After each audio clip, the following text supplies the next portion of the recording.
దేవుని నామంలో మీ అందరికీ నా వందనాలు. సమయం ఇచ్చినందుకు పాస్టర్ గారికి నా వందనాలు.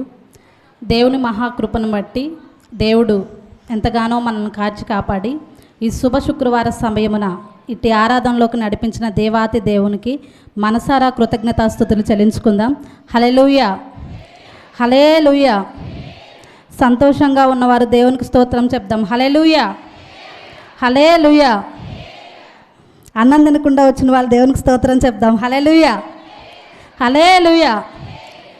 దేవుడు మరి మనల్ని ఎంతగానో కాచి కాపాడినందుకు ఎన్నో శుక్రవారాలు వెళ్ళి మరి మన జీవితం ఏ శుక్రవారానికి మంచిగా ముడిపడి ఉందో దేవుని గురించి కొద్ది మాటలు తెలుసుకుందాం. దేవుడు మరి 7 మాటలు అవకాశం వచ్చాయి. మా అందరినీ 7గురిని కూడా దేవుడు నడిపించినందుకు మీకు వేలాది వందనాలు. అలాగే పాస్టర్ గారి సమయం పెట్టి ఉన్నారు 10 నుంచి 12 నిమిషాలు.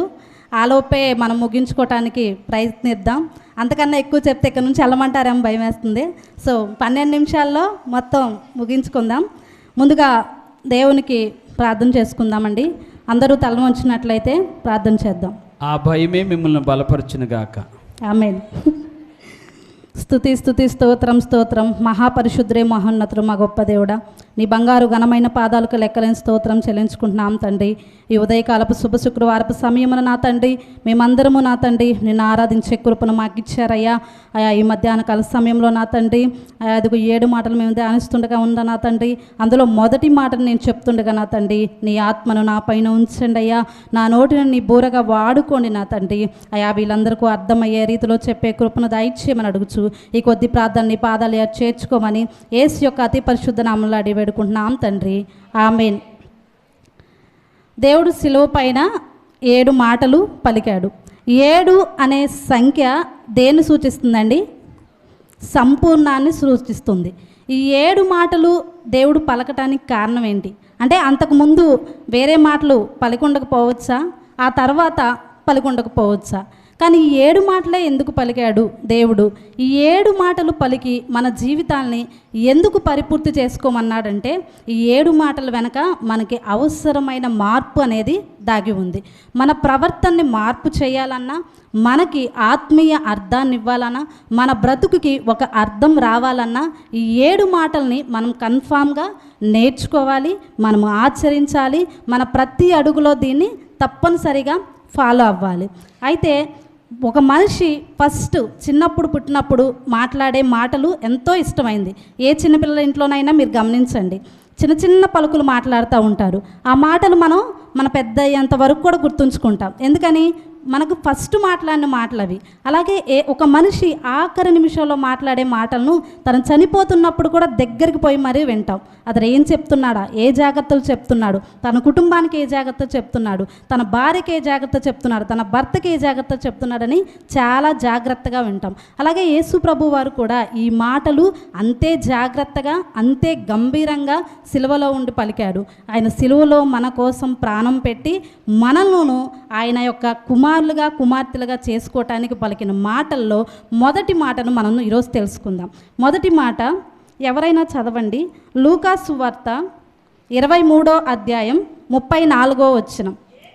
యేసు, తండ్రి వీరేమి చేయుచున్నారో వీరెరుగుర గనక వీరిని క్షమించుమని చెప్పెను. అక్కడి వరకు చాలా. యేసు, తండ్రి వీరేమి చేయుచున్నారో వీరెరుగుర గనక వీరిని క్షమించమని చెప్పాను.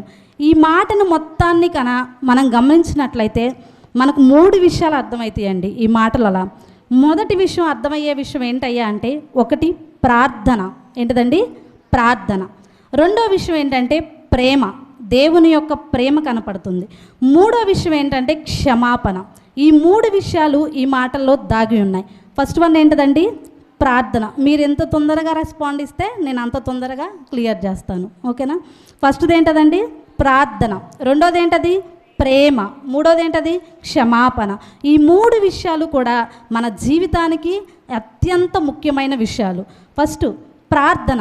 యేసు ప్రభు వారు తన తండ్రిని సంబోధిస్తూ సిలువ మీద, తండ్రి వీరేమి చేయుచున్నారో వీరెరుగురు గనుక వీరిని క్షమించమన్నాడు. ఇది ప్రార్థనతోనే ఆయన సిలువ మీద పలికాడు. యేసు ప్రభు వారి మేకులు చేతులకు మేకులు కొట్టారు, కాళ్ళకు మేకులు కొట్టారు. ఆ స్థితిలో ఉండి, లేవలేని స్థితిలో ఉండి, చెమట బిందువులై కారుతున్న రక్తాన్ని మాదిరిగా తీసుకొని ఆయన చెప్పుచున్న మాట ఏంటంటే తండ్రి అంటే ప్రార్థన చేస్తున్నాడు అనమాట. అంత స్థితిలో ఉండి కూడా, లేవలేని స్థితిలో ఉండి కూడా, ఒకవేళ ఆయన కనుక మంచిగా ఉన్నట్లయితే, అంటే ఆ స్థితిలో లేకపోయినట్టయితే తొందరగా వెళ్ళిపోయి ఒక మనిషిని రక్షించేవాడు, ఒక మనిషిని స్వస్థపరిచేవాడు, ఒక దెయ్యములను వదిలించేవాడు, ఒక కుమారులు లేని స్త్రీ కుమారులు ఇచ్చేవాడు.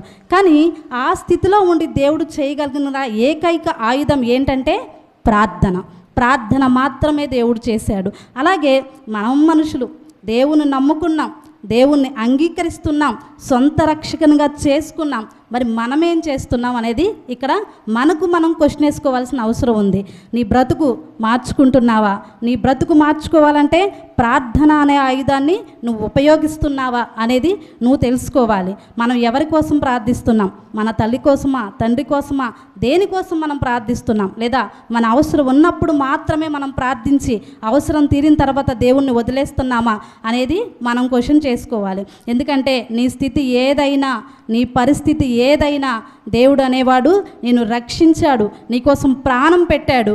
ఆయనకు నువ్వు ఎప్పుడూ కూడా మాదిరికరమైన జీవితం మాదించే ఒక క్రైస్తవ స్త్రీగాను, ఒక క్రైస్తవ పురుషుడుగాను నువ్వు జీవించాలి. అట్టి ప్రార్థనా గుణాన్ని మీరు అలవాటు చేసుకోవాలి. బైబిల్లో చాలామంది వ్యక్తులు చాలా రకాలుగా ప్రార్థన చేశారు. హన్నా ప్రార్థన చేసింది కన్నీటితో, తన కుమారుని కోసం ప్రార్థన చేసింది. ఇంకా చాలామంది వ్యక్తులు ప్రార్థన చేశారు. వాళ్ళందరూ కూడా తమ యొక్క రక్షకుడైన దేవుని కోసం మొరపెడుతూ ప్రార్థన చేశారు. ఆ ప్రార్థన ద్వారా వాళ్ళు ఎన్నో మేలులు పొందుకున్నారు. మరి నువ్వు పొందుకుంటున్నావా అలాంటి మేలులు? నువ్వు పొందుకుంటున్నావా అలాంటి కార్యాలు? నువ్వు ఏదో వస్తున్నావు, ఏదో పోతున్నావు, ఏదో చేస్తున్నావు, నేను ప్రార్థనకు వస్తున్నానండి, బైబిల్ తీసుకొని వస్తున్నాను, ఒక 2 నిమిషాలు ప్రార్థనలో గడుపుతున్నాను, వెళ్ళిపోతాను అన్నట్లే ఉంటున్నావా? నీ ఆత్మీయ జీవితము, నీ ఆత్మీయ ఎదుగుదల అనేది ఎంతవరకు ఉంది అనేది నీ ఒక్కసారి ప్రశ్నించుకో. నీకు నువ్వు ప్రశ్నించుకొని ఈరోజు నువ్వు బయటికి వెళ్ళాలి. అలాగే అబ్రహాం ప్రార్థన చేశాడు తన కుటుంబం కోసము, మరియు హన్నా ప్రార్థన చేసింది, మోషే ప్రార్థన చేశాడు ఇశ్రాయేలు ప్రజల కోసము. ఈ విధంగా చాలామంది ప్రవక్తలు ప్రార్థన ద్వారానే విజయం సాధించారు. మరి నువ్వు చేస్తున్నావా అనేది మీకు మీరు క్వశ్చన్ వేసుకోండి. ఇది ప్రార్థన.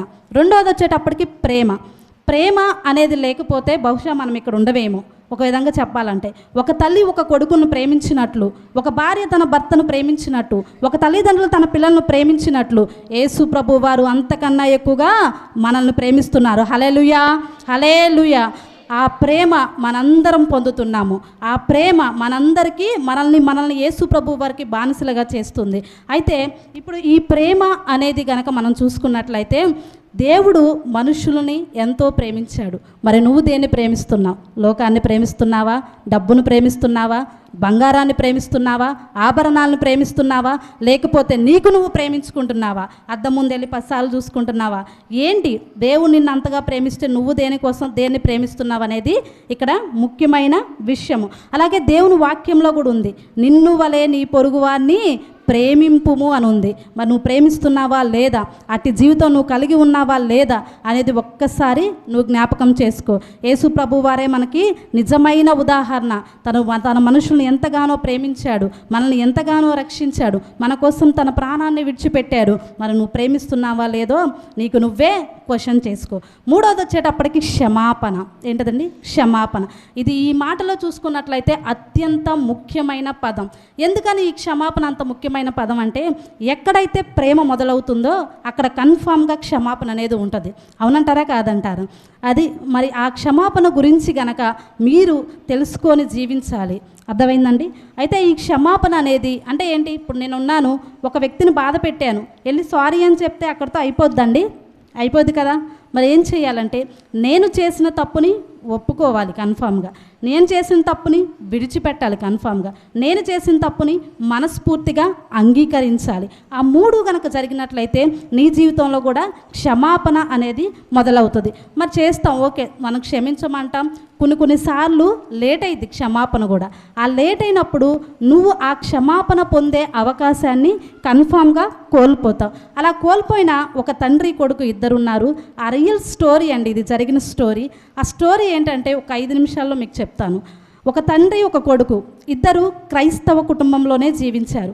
దేవుని ఎడల భయభక్తులు ఉన్నాయి, దేవుడు అంటే భయం ఉంది, దేవునికి నిరంతరం ప్రార్థించే వ్యక్తులే. అయితే తండ్రి కష్టపడుతూ ఉంటాడు కొడుకు కోసం. నా కొడుకు ఎప్పుడూ మంచిగా ఉండాలి, బాగుండాలి, చాలా అందంగా ఉండాలి, చాలా అన్ని విషయాల్లో మంచి ఇంపార్టెంట్ కలిగి ఉండాలని చెప్పేసి కొడుకు కోసం నిరంతరం ప్రార్థిస్తూ కష్టపడుతూ ఉంటాడు. అయితే కొడుకు ఆ విషయం తెలియదు. ఏది అడిగినా వద్దంటాడు, ఏం చేయమన్నా చేయనంటాడు. నా కోసం మా నాన్న ఏం చేయడు అని చెప్పేసి తను ఎప్పుడూ బాధపడుతూ ఉంటాడు.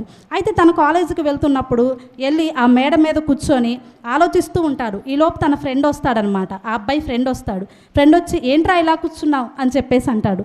అయితే కొడుకు అంటాడు ఏమనంటే, మా నాన్నకి ఎప్పుడు నేను ఇష్టం లేదురా, మా నాన్న ఎప్పుడు నన్ను తిడుతూ ఉంటాడు, నేనంటే అసలు ఆయనకి ఇష్టమే లేదు, ఏం చేయాలరా అని చెప్పేసి అని అంటాడు. మా నాన్న లేకపోతే నేను హ్యాపీగా ఉంటారా, నా జీవితం చాలా సాఫీగా ఉంటుంది, మా నాన్నే నా ప్రతి దానికి కూడా ఆయనే కారణం, ఆయన కనుక లేకపోయినట్లయితే నేను చాలా హ్యాపీగా ఉంటానని చెప్పేసి అని అంటారు. అయ్యో అదేంట్రా అలా అంటావు, మీ నాన్న వద్దంటావేంట్రా నువ్వు, మీ నాన్న అంటే నీకు ఇష్టం లేదా, అదేంట్రా అలా ఆలోచించకూడదురా అని చెప్పేసి అంటారు. లేదురా మా నాన్న అంటే నాకు ఇష్టం లేదు, నేను ఏదో ఒకటి మా నాన్న చెయ్యాలి, ఆయన లేకపోతే నేను చాలా ఆనందంగా ఉంటారు అని మనసులో ఒక దుష్ట ఆలోచన వచ్చింది. అయితే ఆ వ్యక్తి ఏం చేస్తాడంటే తను వెళ్ళేటప్పుడు ఒక పాయిజన్ బాటిల్ కొనుక్కొని మా నాన్నని రోజు ఎలాగైనా ఆహారంలో మందు పెట్టి చంపేయాలి, మా నాన్నే నాకు ఆదర్శంగా లేడు, నన్ను ఎప్పుడు తిడుతుంటాడు, నన్ను ఎప్పుడు అసహించుకుంటాడు, ఆయన లేకపోతే నా జీవితం చాలా బాగుంటుందని చెప్పేసి ఆ విషప్ బాటిల్ కొనుక్కొని వెళ్తాడు. ఈలోపు కొడుకుకి ఒక ఫోన్ వచ్చింది. ఆ ఫోన్ చేసింది ఎవరయ్యా అంటే వాళ్ళ అమ్మగారు ఫోన్ చేస్తాడు. అయ్యా నాన్న మీ నాన్నని హాస్పిటల్లో జాయిన్ చేసామయ్యా అని ఫోన్ వచ్చింది. ఆశ్చర్యపోతాడు. అయ్యో ఏమైందమ్మా అని చెప్పేసి అని అంటాడు. ఈలోపు మీ నాన్నకి హార్ట్ అటాక్ వచ్చిందయ్యా, హాస్పిటల్లో జాయిన్ చేసామని చెప్పేసి అంటాడు. అయితే ఈ వ్యక్తి నవ్వుతూ ఉంటాడు కొడుకు, నేను చంపాల్సిన పని లేకుండానే మా నాన్నకి హార్ట్ అటాక్ వచ్చింది, ఆయనే చనిపోతాడు, నాకేం శ్రమ ఉండదు అని చెప్పేసి మంచి ఆనందపడుతూ ఉంటాడనమాట. అయితే ఇంటికి వెళ్తాడు, హాస్పిటల్కి వెళ్తాడు. హాస్పిటల్లో తన తండ్రిని చూసి వాళ్ళమ్మ వేడుస్తూ ఉంటే ఇతను మాత్రం నవ్వుతూ ఉంటాడనమాట. నవ్వినప్పుడు ఆ తండ్రి యొక్క ఫ్రెండ్ ఒక అతను వస్తాడనమాట. వచ్చి అయ్యా బాబు మీ నాన్న నీకోసం చాలా చేశాడయ్యా, నీకోసం తన ఉన్నతమైన ఆ యొక్క మొత్తం నీకోసము అర్పించాడయ్యా, నీకోసమే బ్రతుకుతున్నాడయ్యా మీ నాన్న, నువ్వు మొన్న బైక్ అడిగావు కదంట కదయ్యా, కొనిలేకపోయాడని చాలా బాధపడ్డాడయ్యా, నెక్స్ట్ ఇయర్ బర్త్డేకి తను నీకు బైక్ ఇస్తానన్నాడయ్యా, అలాగే నా దగ్గర ఉంచి ఒక 5 ఎకరాల ల్యాండ్ కూడా నీ పేరు మీద కొన్నాడయ్యా, ఒక 20 లక్షలు నీ పేరు మీద బ్యాంక్ డిపాజిట్ చేశాడయ్యా, ఈ విధంగా చెప్పుకుంటూ వస్తాడు. ఆ కొడుకు పరిస్థితి ఏంటండి ఒకసారి ఆలోచించండి. ఏంటి ఆ కొడుకు పరిస్థితి? అయ్యో మా నాన్న నా కోసం ఇంత చేస్తే నేనేంటి ఆయన చంపాలనుకున్నాను, నేనేంటి ఆయన వద్దనుకున్నాను అని చెప్పేసి కొడుకు చాలా బాధపడిపోతూ ఉంటాడు. మా నాన్న నేను ఎలాగైనా క్షమించమని అడగాలి, ఆయన్ని కాళ్ళు పట్టుకొని ఆయన పాదాలతో నా కన్నీళ్ళు తుడిచి మరీ నేను క్షమించమని అడగాలని చెప్పేసి అంటాడు. ఈలోపు డాక్టర్ గారు వస్తారు. సారీ అండి మీ నాన్నగారు చనిపోయారని చెప్తాడు. ఏం చెప్తాడండి? చనిపోయాడు. ఆ కొడుకు పడే బాధ అంతెంత కాదు. నేను చివరి నిమిషంలో కూడా నా యొక్క తండ్రిని నేను క్షమాపణ అడగలేకపోయానే, క్షమించే అవకాశం కూడా నాకు నా తండ్రి ఇవ్వలేదేంటి అని చెప్పేసి చాలా బాధపడిపోతుంటాడు. అయితే ఈ విధంగా కానీ ఆ తండ్రి కొడుకుల మాదిరిగా మన జీవితం ఉందా? ఒక్కసారి గనక క్షమాపణ అనేది గనక ఆలస్యమైతే జీవితాలు తారుమారయ్యే పరిస్థితి ఇక్కడ ఉంది. చూసినట్లయితే మరి నీవు ఆ విధంగా ఉన్నావా? ఒకవేళ నీ పొరుగు వారిని కానీ, నీ పక్కన వారిని కానీ, నీ ఇంటిలో వారిని కానీ ఎవరికైనా నీవు క్షమాపణ చెప్పాలనుకుంటే చెప్పలేక కనుక ఆగిపోతే ఆ పరిస్థితి ఏంటనేది నువ్వు ఒక్కసారి ఆలోచించు. ఆ కొడుకు మాదిరిగా నువ్వు ఉంటావా? ఆ తండ్రి మాదిరిగా నువ్వు ఉంటావా? లేదు అనుకుంటే ఆ రెండు కాదు, నేను ముందుగానే వెళ్ళి క్షమాపణ కోరుకుంటాను అని చెప్పేసి నీ బ్రతుకు మార్చుకుంటావు అనేది ఒకసారి నువ్వే ఆలోచించుకోవాల్సిన అవసరం ఉంది. అయితే బైబిల్లో కూడా చాలామంది ప్రవక్తలు క్షమాపణ గురించి చెప్పిన వాళ్ళు ఉన్నారు, క్షమించబడిన వారు కూడా ఉన్నారు. వాళ్ళు ఎవరంటే నేను రిఫరెన్స్ లేని చూపించను. ఒకటి దావీదు మహారాజు గారు ఉన్నారు. బత్షెబా విషయంలో ఎంతో పాపం చేశాడు, కానీ దేవుణ్ణి అడిగాడు, దేవుడి ఎదుట మోకాళ్ళు ఉన్నాడు, పశ్చాత్తాపం పొందాడు, క్షమించబడ్డాడు. అలాగే పేతురు ఉన్నాడు. యేసు 3 సార్లు నా వైపు చూడయ్యా, నా కోసం రాయ్యా, నన్ను అంటి పెట్టుకొని ఉండయ్యా అని చెప్తే యేసును తిరస్కరించాడు, కానీ ఆఖరికి పశ్చాత్తాపము పొందాడు. అలాగే పేతురు చెప్పాను కదా, పాపి అయిన స్త్రీ పాపి అయిన స్త్రీ కూడా ఎన్నో పాపాలు చేసింది, కానీ యేసు యొక్క పాదాలను తన యొక్క కురులతో తుడిచి తన పాపాన్ని కడిగి వేసుకుంది. తప్పిపోయిన కుమారుడు ఉన్నాడు, వెళ్ళిపోయాడు, తెలుసు కదా మీ అందరికీ ఆ స్టోరీ. తర్వాత తప్పు తెలుసుకున్నాడు, వచ్చాడు, తండ్రి క్షమించబడ్డాడు. ఆ విధంగా క్షమించబడిన వారు చాలామంది ఉన్నారు. మనష్షే ఉన్నాడు, అన్ని జనులకు ఆరాధించాడు, హేయక్రియలు చేశాడు, బలులు అర్పించాడు, లాస్ట్కి వచ్చేటప్పటికి దేవుని ఎదుట పశ్చాత్తాపం కలిగి ఉన్నాడు, క్షమించబడ్డాడు. ఆ విధంగా నీవు క్షమించబడుతున్నావా లేదా? నీ పాపములు దేవుని యొద్ద అడుగుతున్నావా లేదా? నేను ఇంతటి అసూయలో ఉంటున్నాను, నేను ద్వేషంలో ఉంటున్నాను, నేను నీతి మార్గంలో నడవట్లేదు యేసయ్యా, నీ దృష్టికి నేను అనుకూలంగా లేను అని చెప్పేసి నీవు దేవుని ఎదుట క్షమించు నన్ను అని చెప్పి అడుగుతున్నావా లేదా అనేది నీకు నీవు క్వశ్చన్ చేసుకోవాల్సిన అవసరం ఉంది. అలాగే క్షమించబడని వారు కూడా ఉన్నారు. ఇక్కడ ఈ మాటని గమనించినట్లయితే, తండ్రి వీరేమి చేయుచున్నారో వీరు ఎరుగరు గనుక వీరిని క్షమించుమన్నారు. ఒకవేళ ఎరిగితే, ఈ క్వశ్చన్ ఎప్పుడన్నా వేసుకున్నారా? వాళ్ళు ఏం చేస్తున్నారో వాళ్ళు ఎరిగితే దేవుడు క్షమిస్తాడా? క్షమిస్తాడా? వాళ్ళు ఎరిగితే, అంటే వాళ్ళు తెలుసుకుంటే, వాళ్ళు ఏం చేస్తున్నారో వాళ్ళు తెలిసి తప్పు చేసినా దేవుడు క్షమిస్తాడా లేదా? అది నా క్వశ్చన్. క్షమిస్తాడా లేడా? క్షమిస్తాడు, కొంతమంది క్షమించడు. కానీ దేవుడు పౌరుషం గల దేవుడు అండి, రోషం గల దేవుడు. నాకు తెలియదు నేను తప్పు చేస్తున్నానని, నేను పాపంలో పడిపోయాను నాకు తెలిసిన తర్వాత యేసు యొద్ద నేను మోకాలు వచ్చి ప్రార్థన చేసినప్పుడు దేవుడు కన్ఫామ్గా నా తప్పును క్షమిస్తాడు. కానీ అలా కాకుండా నాకు తెలుసు నేను తప్పు చేస్తున్నానని, నాకు మొత్తం తెలుసు నేను తప్పు చేస్తున్నానని, కానీ నేను అయినా తప్పు చేస్తాను అన్న వారిని మాత్రం దేవుడు క్షమించడు. అలా చాలామంది బైబిల్లో ప్రవక్తలు ఉన్నారు, చాలామంది రాజులు ఉన్నారు కూడా. మొదటిగా ఎవరు ఉన్నారంటే యూదా ఇస్కరియోతు. ఆయన చేసిన పాపం ఏంటో మీ అందరికీ తెలుసు. యేసు ప్రభును అమ్మాలనుకున్నాడు, కానీ నేను పశ్చాత్తాపం మనసులై ఉండలేదు, ఎప్పుడూ పశ్చాత్తాపం పొందాలనుకోలేదు, లాస్ట్కి శిక్షింపబడ్డాడు. నెక్స్ట్ అననీయ సెపెరా ఉన్నారు. వాళ్ళిద్దరు కూడా దేవుడు ఇంతే వచ్చిందా నీ పొలంలో నుంచి, నీ భూమిలో నుంచి అని అడిగారు. వాళ్ళు ఏం చెప్పారు? అబద్ధం చెప్పారు. ఇంతే వచ్చిందయ్యా, అంతకన్నా ఎక్కువ రాలేదని చెప్పి వాళ్ళ యొక్క ఆత్మ ప్రవక్తకి అబద్ధం చెప్పారు. ఏమయ్యారు? లాస్ట్కి శిక్షింపబడ్డారు. అలాగే ఇంకొంతమందిని చూస్తున్నారు. అటైతే ఎవరైతే ఇతరులను క్షమించిన వారు ఉంటారో వారు కూడా క్షమించబడినట్లు బైబిల్లో లేదండి. ఏ తప్పు చేసినా నీకు క్షమించే మనసు ఉండాలి, క్షమింపబడిన స్వభావము, గుణం కూడా ఉండాలి. అలాంటి గుణం లేకున్నప్పుడు అలాంటి వారిని కూడా దేవుడు క్షమించడు. అలాగే పరిశుద్ధాత్మను దూషించిన వారు కూడా, ఏంది పరిశుద్ధాత్మ, అలాంటి ఏమీ లేదు, మన దేవుడు లేడు, నేను అన్య దేవతలను ఆరాధిస్తాను, విగ్రహారాధనను ఆరాధిస్తాను అని చెప్పి ఎవరైతే అనుకుంటారో వాళ్ళను కూడా దేవుడు క్షమించినట్లు లేడు. ద మోస్ట్ ఇంపార్టెంట్ ఏంటంటే పశ్చాత్తాపం లేని వారు. నేను తెలుసు చేశాను అయితే ఏంటి అని చెప్పి అలా ఉంటారు కదా, అలాంటి వారిని కూడా దేవుడు క్షమించినట్టు బైబిల్లో లేదు. నీ మనసులో పశ్చాత్తాపం ఉండాలి, నీకు నలిగిన జీవితం ఉండాలి, విరిగిన మనస్సు ఉండాలి. అలాంటి మనసు నీకు ఉందా లేదా? ఒకసారి నువ్వు ప్రశ్నించుకో. ఈ మాట ఎన్నో సంవత్సరాల నుంచి నువ్వు వినుండొచ్చు, ఎన్నో సంవత్సరాల నుంచి ఈ శుభ శుక్రవారపు సమయం ఆరాధనకి నువ్వు వచ్చి ఉండొచ్చు. ఎంతోమంది నాకంటే పెద్దలు, నాకంటే గనులు ఈ మాటను చెప్పు ఉండొచ్చు. కానీ ఒక్కసారి మన హృదయంలో రావాల్సిన ఆలోచన, మనకి క్షమాపణ గుణం ఉందా లేదా అనే క్వశ్చన్ మీరు ఆలోచించుకొని ఇక నుంచి వెళ్ళాలి. అసలు క్షమించబడాలంటే నీకు ఉండాల్సింది తగ్గింపు ఉండాలి. ఉందా నీకు ఆ జీవితం? ఒక వ్యక్తి కనుక నేను చూసి ఏదో తిట్టాడు, ఏదో కొట్టాడు అనుకో, నువ్వు మాట్లాడకుండా వెంటనే ఫైర్ అవుతావు, వెంటనే ఆ వ్యక్తిని ఏదో ఒకటి చేయాలనుకుంటా, వెంటనే తిట్టాలనుకుంటా. ఎక్కడుంది నీకు తగ్గింపు? ఎక్కడుంది నీకు సహనం? ఎక్కడుంది నీకు ప్రేమ? ఎక్కడుంది నీకు ప్రార్థన? ఎక్కడుంది నీకు? ఏమీ లేవు. కానీ దేవుని ఎదుట మాత్రం ఒత్తి మాస్క్ వేసుకొని జీవిస్తున్నావు అంతే. దేవా, నీ దృష్టికి నేను అనుకూలంగా ఉన్నాను, నీ దృష్టిలో నేను అన్నీ అర్పిస్తున్నాను, నీ సేవకు వస్తున్నాను, నీ ప్రార్థన చేస్తున్నాను, కానీ ఎందుకు నన్ను క్షమించవు అని చెప్పేసి మళ్ళీ ఆ మాదిరికరంగా నేను నీకు జీవిస్తున్నాను అంటారు కొంతమంది. నువ్వు ఆయనకు మాదిరికరంగా జీవించేటట్లయితే నీకు క్షమాపణ గుణం ఉందో లేదో నువ్వు తెలుసుకోవాలి. మొదటిది తగ్గింపు ఉండాలి. రెండోది అర్థం చేసుకునే మనస్సు ఉండాలి. ఏ వ్యక్తి అయినా నీ దగ్గరకు వచ్చి నిన్ను గాయపరిచాడా, అతను ఎందుకు గాయపరిచాడు, ఎందుకు అలా చేయవలసి వచ్చింది అని నువ్వు అర్థం చేసుకునే మనసు నీకు ఉండాలి. ఆ మనసు లేనప్పుడు కూడా నువ్వు క్షమింపబడిన దానిలాగే ఉంటావు. అలాగే పశ్చాత్తాపం కలిగి ఉండాలి. పశ్చాత్తాపం నీకుందా లేదా? నువ్వు ఒక్కసారిగా ఆలోచించు, నేను చేసిన తప్పు కరెక్టే, నేను చేసింది ఓకే. నీకు పెద్దలు చెప్పుండొచ్చు, ఫ్యామిలీ చెప్పుండొచ్చు, ఇతర వాళ్ళు చెప్పుండొచ్చు, తెలిసిన సేవకులు చెప్పుండొచ్చు, కానీ నువ్వు ఒకటే మార్గంలో ఉన్నావు, నేను చేసిందే కరెక్ట్ అనుకొని జీవిస్తున్నావు. అలాంటి గనక జీవితం నువ్వు జీవించినట్లయితే ఈరోజు యేసు ప్రభు వారు చెప్తున్నారు, నువ్వు క్షమింపబడని గుంపులోనే ఉంటావు. అయితే ఈ మాటల్లో ఉన్న అర్థము, ఈ మాటల్లో ఉన్న పరమార్థము కనుక నీకు క్షమాపణ గుణాన్ని దేవుడు నేర్పిస్తున్నాడు. నువ్వు క్షమించే స్వభావం కలిగి ఉండాలని దేవుడు నీకు అర్థమయ్యేటట్టు తెలుస్తున్నాడు. ఈ క్షమించడాన్ని కూడా కొంతమంది ఏమనుకుంటారంటే చేతగానితనం అనుకుంటారు. ఏమనుకుంటారు? చేతగానితనం. క్షమిస్తున్నామంటే తగ్గింది, నేనే పై చెయ్యి, ఆమె కింద పడిపోయిందిలే అని చెప్పేసి అనుకుంటారు. కానీ క్షమించడం అనేది చేతగానితనం కాదండి, అది ఒక గొప్ప లక్షణం. ఇంకా చెప్పాలంటే అది ఒక వీరత్వం అన్నమాట. కొన్ని తప్పులు కానీ, కొన్ని గాయాలు కానీ మన కాలంతో సంబంధం లేకుండానే క్షమాపణ వలనే మారిపోతూ ఉంటాయి.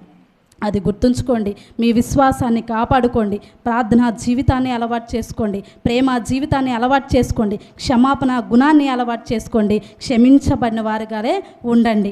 ఎవరి మీద అసూయ కానీ, ద్వేషం కానీ, పగలు కానీ అలాంటి ఏం పెట్టుకోకుండా దేవునికి మాదిరిగా నేను మాత్రమే జీవించాలి. ఒకవేళ తప్పు చేశాడా, దేవా ఓకే అతను తప్పు చేశాడు, నీ ఎదురు పెడుతున్నానయ్యా, నువ్వు సమాధానం చెప్పయ్యా. మనుషులుగా నేనెవరు చెప్పడానికి? తీర్పు తీర్చు దేవుడు నువ్వు, కార్యాలు చేసే దేవుడు నువ్వు. ఒకవేళ అతనికి తప్పు చేస్తే శిక్ష పడేది, శిక్షించే దేవుడు నువ్వు. నాకేంటయ్యా అంత అవసరం, నేను జస్ట్ ప్రార్థన మాత్రమే చేస్తాను అని చెప్పేసి నువ్వు అనుకుంటున్నావా, అనుకోవట్లేదా అనేది ఒక్కసారి నువ్వు ప్రశ్నించుకోవాల్సిన అవసరం ఉంది. ఇలాంటి క్షమాపణ జీవితాన్ని మీరందరూ కలిగి ఉండాలి. దేవుని సేవలో ఇంకా ముందుకు వెళ్ళాలని కోరుచు ఈ కొద్ది మాటలను దేవుడు తమ వినుకుల్లో దీవించి ఆశీర్వదించునుగాక. ఆమేన్. ప్రార్థన చేసుకుందాం. స్తోత్రం స్తోత్రం నా తండ్రి.